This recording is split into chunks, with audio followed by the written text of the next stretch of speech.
Hey, hola, my friends. I hope all is fine and well with you and yours.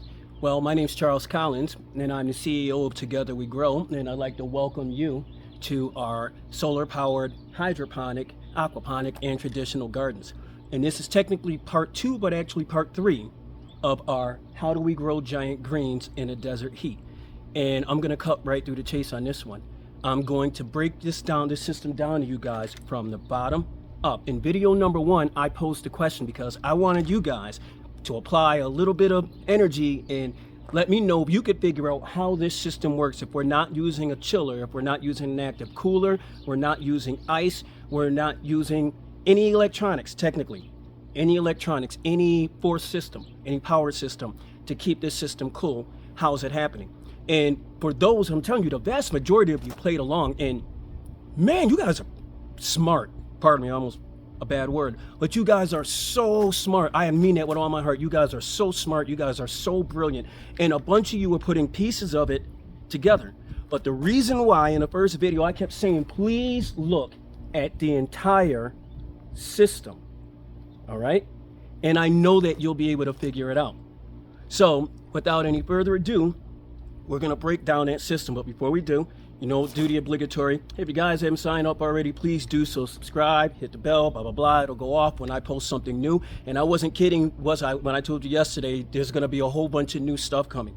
So when I tell you, all right, it's worth the follow, it's worth the follow. And please do the footwork. Do the footwork, do the footwork. If you post and if you comment and you say, hey, I'm not science inclined, well, guess what? You're on this, you're checking this page out, you will be. You will be. You will be. Because the first thing we do, I tell all my friends, the first form of science that I ever experienced was astronomy. And I didn't need any equipment. All I had to do was lay down and look up. That's it. That's how easy it is to get involved in science. So I want you guys to apply at least that much energy. Come on, man. Come on. All of the hard work, all of the footwork is being done here. Just take a second. Think.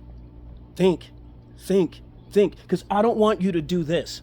If I would have settled on the first concept or that I saw of this, I would have never invented this.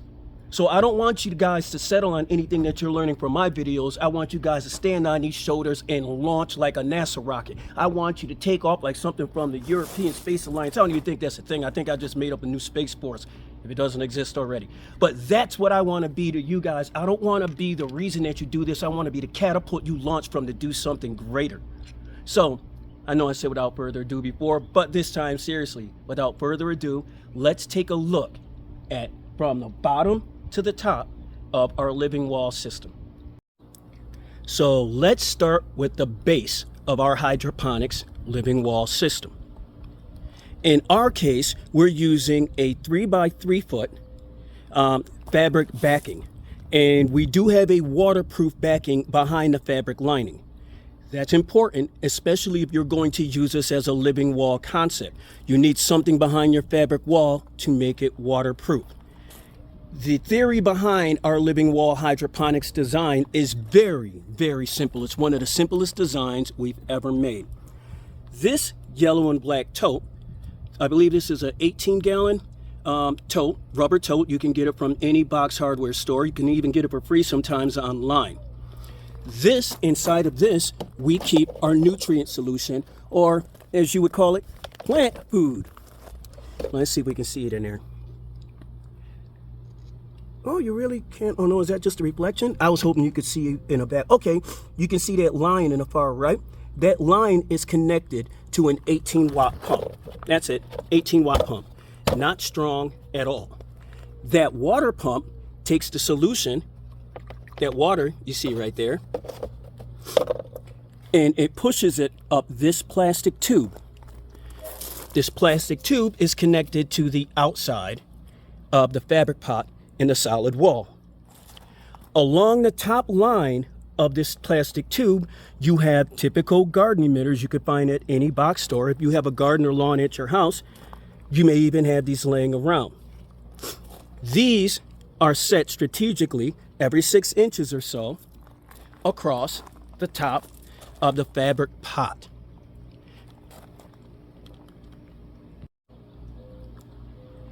Now, the reason why these emitters are set up along the top of the fabric pot That's the reason that we have the cooling system that we have.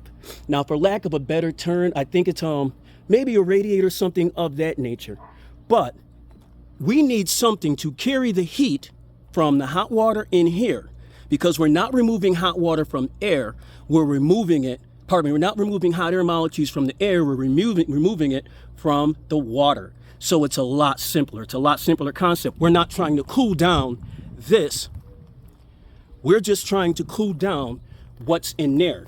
And we're not trying to cool it down while it's in here, because that would be too hard. That's too great of a volume of water. But what we need is a method to pull up a limited amount of water, nutrient solution, to the top and spread it out across what would actually act as a radiator. Something that could hold the hot air in the water, the hot water molecules, while it trickles down slowly through the fabric pot, goes through the plant's roots. Some of you already know what the term is, where the plant's roots help keep the system cool. Also, the added effect of the canopy from the leaves. So the plants, I'm actually jumping 3 sciences right now. The plants know what's going on, so they're actively helping to keep this system cooler now. So you have the hot water coming up from the reservoir. It hits the top tube. It then slowly trickles through the roots, the breathable fabric. So mind you, once again, I said the brick. If I were to put the, matter of fact, I can do it right now. Let's go to the ground. No, I can't see that. All right, that's something ungodly hot, 124 degrees on Fahrenheit. But let's go to this brick right here. That's 106, all right? So that's much cooler. The wall isn't exactly connected to the brick. 98 degrees. So that's the brick behind the wall. Let's look at that top water temperature. So right there, where the water's coming up from the reservoir, it's 86 degrees, and that's actually 5 or 6 degrees warmer than it was this morning. The thing with the water is, in the water nutrient solution, the water, it's going to heat up. There's still going to be an effect from the sun, but it's going to be limited because it is transferred as dissipation of heat going from top to bottom. This is a basic scientific theory, a basic scientific principle. I'm not inventing anything new. If you are not scientifically inclined, go back to those 3rd grade books, and I'm not kidding, guys. 3rd graders are wicked smart with science now, and explains this same principle here. This same principle, if you have a gas-operated car, same principle works with your car. Let's go check. In our shade, 72.6. That's about as hot as that's going to get today. So somehow, 85 on top, 85, 84, 87, 85-ish in the bottom. For the roots, though, 71. It's not magic. It's not magic.